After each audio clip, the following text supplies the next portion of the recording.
Welcome everyone to Spirit Matters, your daily Bhakti Center podcast. I am here with Chuta Gopi, my trusty co-host. Our tri-host Dayal is still out for the week, and hopefully he'll be back next week. We talk about spiritual topics, and we bring them into our everyday life and learn how to apply them practically, so that they're not just like in the ether. And we can really, really live our spirituality. Yesterday, we were talking about being like the tortoise who knows how to retract when it's time to retract, and knows when to come out when it's time to come out, and knows what's good for him. And he's associating with all the things that are good for him, like the sun. I live near Prospect Park, and the turtles always come out with the sun, and they know what's bad for them. And so when they're around things that are bad for them, they retract into their beautiful protective shell. How are you doing this morning, Achuta? I'm doing well. How are you? I am great. I just gave Srimad Bhagavatam class at the Bhakti Center. So I'm like very awake. I strangely woke up at 3:30 in the morning today. Like my body, that never happens. I just like woke up and I was thinking, and then I've been awake ever since. So I'm kind of like on that spiritual high from waking up way too early. I'm just like, I'm sure at like 2 I'll be like, but I'm doing great right now. Yeah, I think that's such an interesting, and it like leads into all kinds of topics. I think that's such an interesting thing, isn't it? Like this idea that we are supposed to wake up early, but then never stop going. It's like go, go, go, go, go, go, go, go, go. And I'm like, actually, there were naps built into this. Like there are resting periods built into this day. It's a marathon, not a sprint. And I think we don't give ourselves enough credit for that. And then we can wind up feeling bad for doing something that is natural. And I think that that's kind of the trajectory of my thoughts for today. Mm, It's fitting our spiritual lives into what comes naturally, mm, I right? like that. Someone asked a question this morning, and it was like a little bit on that. And so you said you have a verse. Yeah.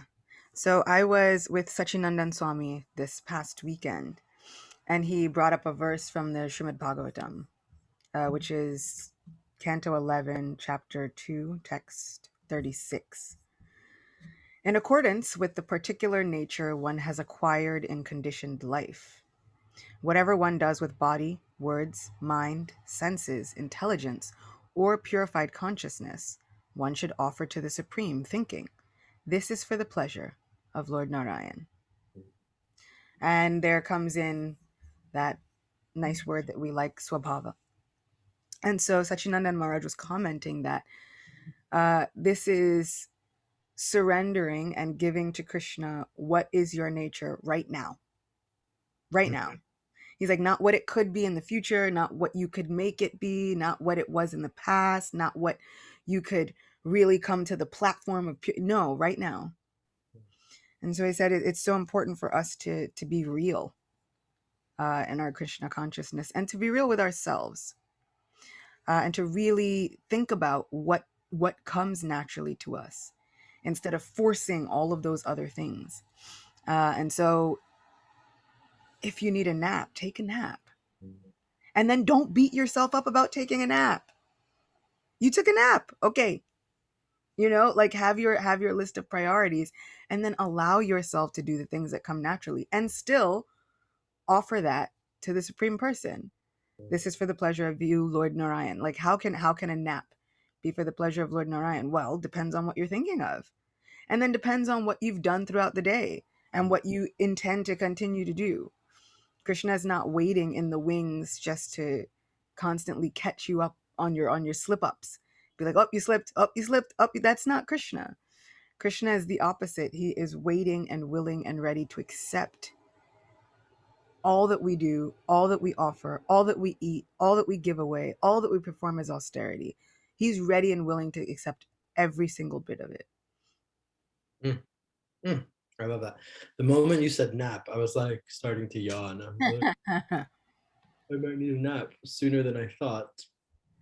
And I think it's such a, just the point on napping is so interesting because we are living in a, not only are we living in a society that's like very focused on like being production oriented and performance oriented and like what you can output, but sometimes in devotional life as well, like I mean not sometimes, a lot of the time it can be like do service and wake up early and keep on going and 150%, and like there's this image or this idea of what it looks like to be humble, or to be subservient and just like serve and serve and serve and serve and serve. And it's just like I was talking with someone yesterday, and we were talking about how when you get burnt out from service, um, you get uninspired.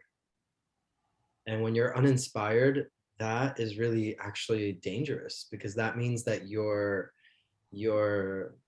relationship with spiritual community, with spiritual teachers, with Krishna can like the layer of enthusiasm and the layer of inspiration that's protecting that faith and protecting that love, that layer has been taken away, you know, and it's easier for that beautiful, seed of bhakti that we sometimes refer to as, it's easier for things from the outside to penetrate and to, God forbid, like mess with it. Yeah. And people,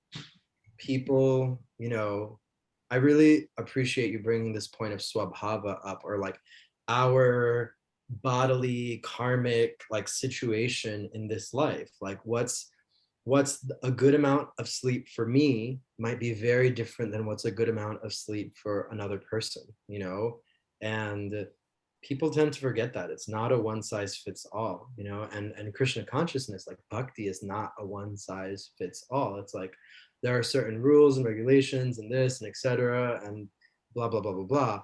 But at the end of the day, like you're saying, it's like I'm offering to Krishna who I am and what I am able to do right now, not what I'm pretending that I could do, you know, not what I'm pretending that I could do and then getting bitter about it, right? Because that's a really dangerous path. It's like I'm working so hard, I'm doing all this stuff for Krishna. Da, da, da, da, da. Why isn't Krishna doing it for me?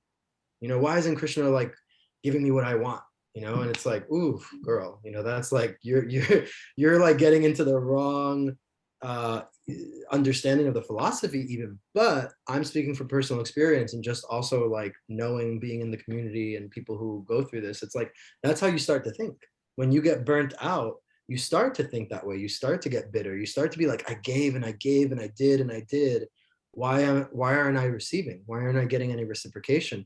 And it's like, and I'll end with this because I feel like I'm ranting and talking about a million things, but it's like Krishna wants us to be happy. Krishna wants us to be, care for ourselves. And Krishna wants us to like be joyous in our devotional service, not like struggling constantly.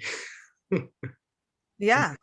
It's not meant for a constant struggle. We're already constantly struggling, just dealing with. And then Krishna even says in Bhagavad Gita, every living entity, even up to Lord Brahma, is struggling with the six senses, which include the mind. And so Krishna doesn't want to add to that. He's not just waiting around like, oh well, let's just add more to your burden. And that's not Krishna. um and that's what I was thinking. Spiritual neuropathy.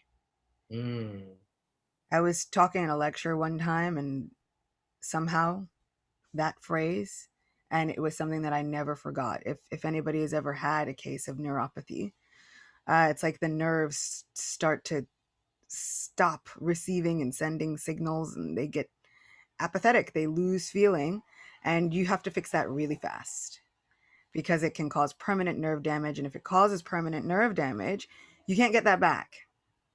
It's the same thing with our spiritual lives. Guru Maharaj, Radhanath Maharaj, has often said that the antithesis of devotional service is not feeling anger or feeling this disheart. It's apathy. mm, When you start to not feel anything at all. It's also a great killer of relationships. It's not when you feel anger towards the person, it's when you don't feel anything at all. Mm, And so when we come across this spiritual neuropathy and we feel ourselves becoming bitter, we're still not even, why isn't Krishna doing this for me? It's, I've been doing all this, and why isn't anybody else even acknowledging the hard work that I'm putting in? Then something needs to change. Either you need to find a new tribe, or you need to stop giving so much to that service. mm, And it doesn't make it a bad thing if you stop giving so much to that service. It simply means you don't have it to give. mm, It's like lending money and then sitting there and thinking, well, why isn't this person acknowledging that I'm giving you all this money, that I'm lending it, that I need it back? And then you shouldn't have given it. Don't give it. mm, So it's really important for us to look at our situations. And if somebody says, can you do this service, as much as we would want to, we might have to say no or tailor our yes. Yes, with these parameters. I'm really good at saying no these days. It's hard, isn't it? It's so It's difficult. it's super difficult. Like when I was living in the ashram, I was just like, yes, yes, I'll do everything. I'll do everything. But now, especially being in a leadership role at the Bhakti Center, it's just like I have to know like what my priorities are, you know? And I think that that also is really important for your spiritual life. It's like, what are my priorities in my spiritual life? And being aware of that, being aware that it's going to change, like my priorities are going to change. Maybe right now my priorities are like service and just being that and doing it's like cool, you know, no shade on that. But maybe it's shifted, you know, maybe right now at least for me, I can speak personally, right now I'm like really getting into just like being alone and being like with my books and reading and really getting into study and all of this stuff, and of course doing my service and whatever. But it's like, okay, my bhakti might not look like let's go do harinam on the streets and distribute books, you know, and like that's fine, you know, that's fine. And I think when we start to get this mentality or this idea of it's supposed to look like this, and if it doesn't look like this then you're wrong, then you can start to get bitter, and the heart can start to get bitter, and you can start to experience that spiritual neuropathy. And I was going to mention a point on that, because you were saying that when the nerves start to lose feeling, you have to address it right away. And I can't remember if I've told you this or if I mentioned this in the podcast before, but when I was a teenager, when I was like 14 years old or 15 years old, I got something called Bell's palsy, which is facial paralysis. And literally half of my face just the nerves just completely stopped working. And it Mhm. was just like my face dropped. Like Yeah. I couldn't blink. I had to blink for myself. I had to like, my mouth was like this, and I had to, it was a whole thing. And it was really interesting because this happened a while ago because I was a teenager. And apparently at that time they didn't know, and even till now there hasn't been so much research done on it. And Yeah. I was in the emergency room, and they were, because my parents thought that I was having like a stroke or something. And when I went to the emergency room, they were like, no, it's Bell's palsy. And they were like, we like, there hasn't been so much research done on it, like maybe it's a viral thing, we're not sure, so like here, take these pills and we just hope it gets better. And I was like, okay. And then a nurse told me, she was like, you should go to Chinatown and you should get acupuncture. And I was like, okay. And so we went to Chinatown. I got acupuncture. I'm a firm believer of acupuncture. I haven't talked about my acupuncturist in a long time, but we're back. We're back full circle. Anyway, that acupuncturist, this was a long time ago. Not only did he give me acupuncture, but he did the acupuncture. I don't know if anyone knows this type, where like they put the needles in and then they connect it to like electricity. They like Mm. connect it to like a little electric, and it literally was like Mm. like shooting electricity into my nerves and muscles to like wake them back up. And it took a while. Like it took like 3 months of going like every 3 days or every 4 days, but then my face went completely back to normal. And what was interesting was that the ER people told me that it could take years, you know, and this happened in 3 months. But anyway, the point that I'm making with that story is that if we develop that spiritual neuropathy and things start to like become like my face, you're gonna need like a shock to the system to like wake you up. You know, you're gonna need that like clear, you know, shock to the system to wake you up. And that's fine. You know, that's good. We need that sometimes.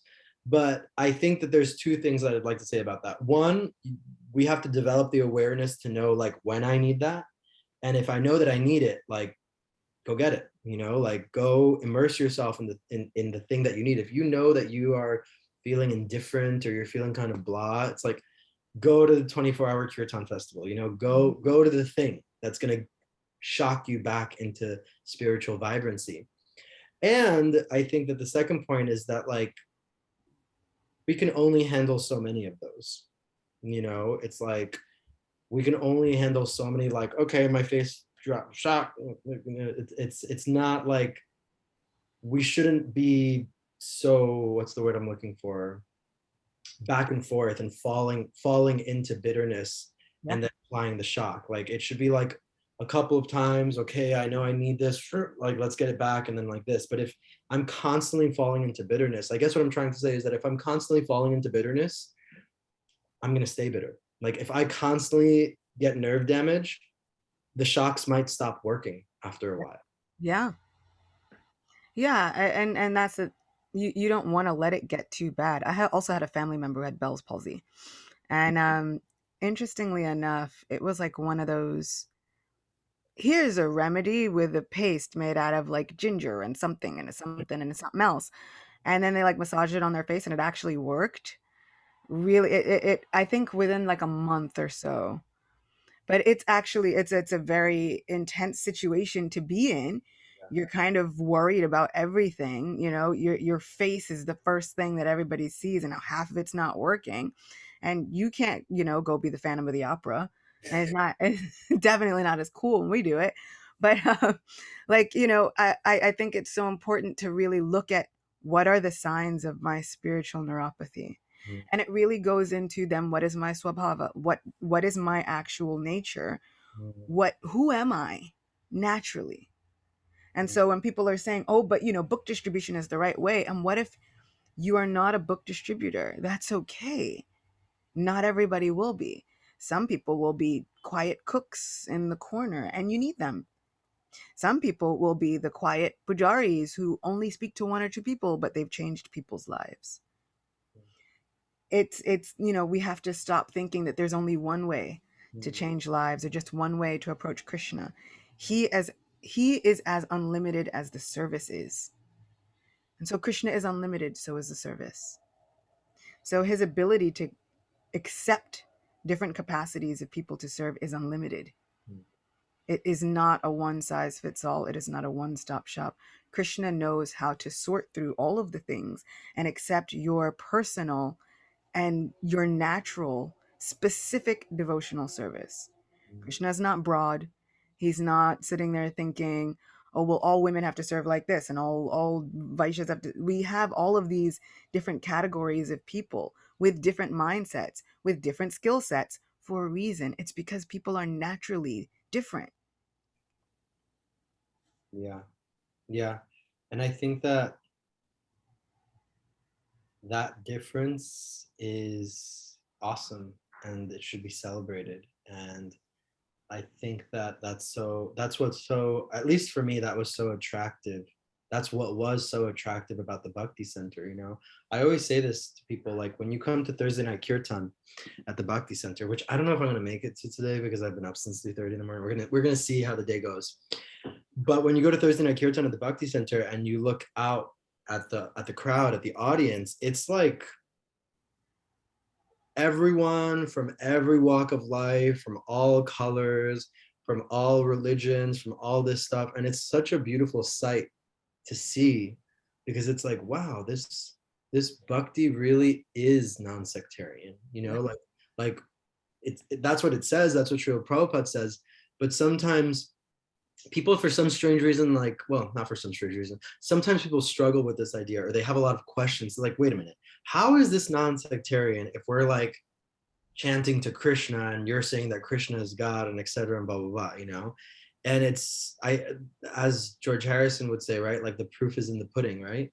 It's like, well, here we are at a kirtan for Krishna, and there's like people of all different faiths, all different walks of life, all different, you know, situations, and they're all here and they're all connecting to divinity, you know, whether they are calling it Krishna or whether they are calling it something else, they're connecting. And that's beautiful, you know. And I think that that's such a, that's such a like awesome, cool thing about bhakti, right? Because you go to so many other religions or spiritual places where it's just like, no, like that's not how it is, or no, like that's not God's name, this idolatry, or this is, whatever, this kind of thing. And it's really a bummer, for lack of a better word. Like it's really a bummer when you're being told like, no, that's not, who you're worshiping is wrong, you know? And it's like, hmm. And that's not to say you will not encounter that in bhakti. Even Srila Prabhupada, ninth chapter of Bhagavad Gita, he is speaking about Krishna says, "Fools deride me when I appear in my human form." But in the purport, Srila Prabhupada talks about you will encounter devotees who say that they're doing all the things but do not believe in Krishna, Mm, and they will still try to pigeonhole you into this. It must be this way and only this way, and there's nothing outside of that. And so I feel like Srila Prabhupada even starts to warn. He's like, don't be surprised when you find it even here. It will mm, happen. It's a thing that occurs. And so there are many people who don't necessarily have faith, who are still trying their best to make it. mm, And, Jai Jagannath said once, um, some sadhus really do be not allowing you to see how merciful Krishna is. yes, I remember this. Okay? It's the really do be not that got me. Some But stuff. it's true. There are some people who it feels like their purpose in life is to not allow you to see how merciful Krishna is. Mm, And some of that comes from a personal insecurity. Well, if you have Krishna's mercy, then what do I have? mm, And the fact of the matter is that Krishna's mercy is completely unlimited. mm, Completely unlimited. And so we have to really look at that. If I am not allowing somebody else to know that Krishna's mercy is for them, and if I feel that it's taking something away from me to be able to encourage that mercy, then I need to check on my own spiritual neuropathy. mm, yeah. That has something to do with me, not Krishna, not them. That's a me issue. Mm, And I need to figure out, okay, where am I veering off? Where's that bitter feeling coming from? mm, And nip it at the root mm, and really fix it. mm, mm. Yeah, I love that you mentioned Judge Jagannath because I'm in his room right now. He gave me he gave me his room. Right now there's still a lot of visitors in the Bhakti Center, so it usually is our office space.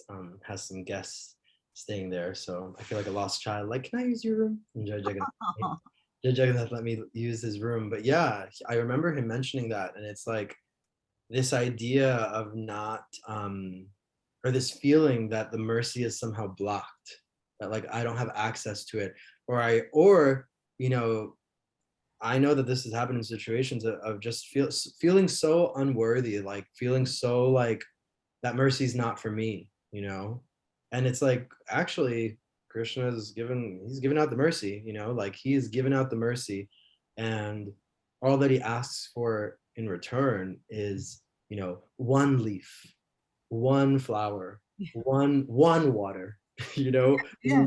one little thing, just like one act of devotion, one act of love. That's it, and it's like it's kind of crazy that it's that simple in a sense, and I think that people will try to like really overcomplicate things, and I've seen it really overcomplicated in different spiritual traditions, but also in our spiritual tradition.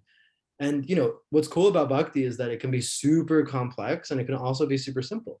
It's like I'm offering this to Krishna with love, period. Like that's it. And it's like that's it. And it's like you can get into all the philosophy and all this and all that and whatever, and it's also beautiful. Like I'm a nerd, I love that kind of stuff. But when I start to think, or when I start to put myself on a pedestal of like, oh, you don't know what you're talking about, or like you don't deserve the mercy, or like, oh, you're offering that thing wrong, you're wrong, or like your type of people aren't allowed here, or like, wait, you like this other religion more than bhakti, something's wrong with you, or like you're some new age spiritualist, whatever, like this. And that happens a lot. I'm saying these things as examples, but also like they happen, they happen. And I think that, we're running out of time soon, so I do want to hear from Kimberly. But the last thing I'll say on this point, because it's such a good point, is that, yeah, I really love what you were saying, Achuta Gopi, of like, to be aware of my spiritual neuropathy. It's like, am I getting bitter in the heart? And is that bitterness blocking not only me, but is it blocking other people as well from that mercy? But we are fresh out of time. We could keep on going forever, but we got to hear Kimberly's takeaways. And if anyone else has any takeaways, please feel free to write them in the chat. Thank you. So today our takeaways are: take a nap and don't beat yourself up about it. Tailor your yes. And then do what comes naturally. Krishna is ready to accept all that we offer. His mercy is completely unlimited. Beautiful, beautiful. Thank you so much. I love that last one. Thank you so much, Kimberly. Mm. Ajuta, any takeaways, any last thoughts for you? Naps are actually divine. Krishna takes naps every day. Like every day, okay? If you try to go to a temple between 1 and 4, you're not going to find him. You know why? Because he's asleep between 1 and 4 every day. And that's not even like a short nap, like a 3-hour nap. I mean, we're about to enter a period of the year where Lord Vishnu goes to sleep for 4 months. He takes a nap. All I'm saying is naps are divine. I think Krishna might have been the progenitor of the siesta, because siesta is like a real thing. Like in Europe, after lunch, people take naps for hours and close their shops. And for me, I remember when the first time I realized that was a real thing, I was like, I need to move to Europe. And this is really what, like, we need to sleep. That's the takeaway that I'm taking. We need to sleep. Krishna naps, and therefore you should also nap. It's like that in India also. Like, people, it's like the hottest part of the day. It was like, I'm not going to do anything. I'm going to go take a nap. I think it's genius. Amazing. It's amazing. I think we should start it again here in the States, but I'm sure we'll get a lot of pushback. Himalata says naps or siestas are a sign of opulence. Yes. And Martha says, yes, the Europeans, they also eat dinner at 10 p.m. That's very true. They do eat dinner at 10 p.m. It's very interesting. Okie dokie, everyone. Thank you so much for your presence, for our live studio audience, Martha, Kimberly, Sydney, Hemalata, Vidya, and Alexi, Rini, and Rachna. Thank you so much for being here. Thank you, Achuta Gopi. We will not be here tomorrow. I forgot to tell you that, Achuta. I have a private thing that came up. So we will not be here tomorrow live, but we'll continue on Monday. And then Doyal should be back by Monday, and we'll find out. So have a beautiful long weekend, everyone, and thank you all so much. Bye.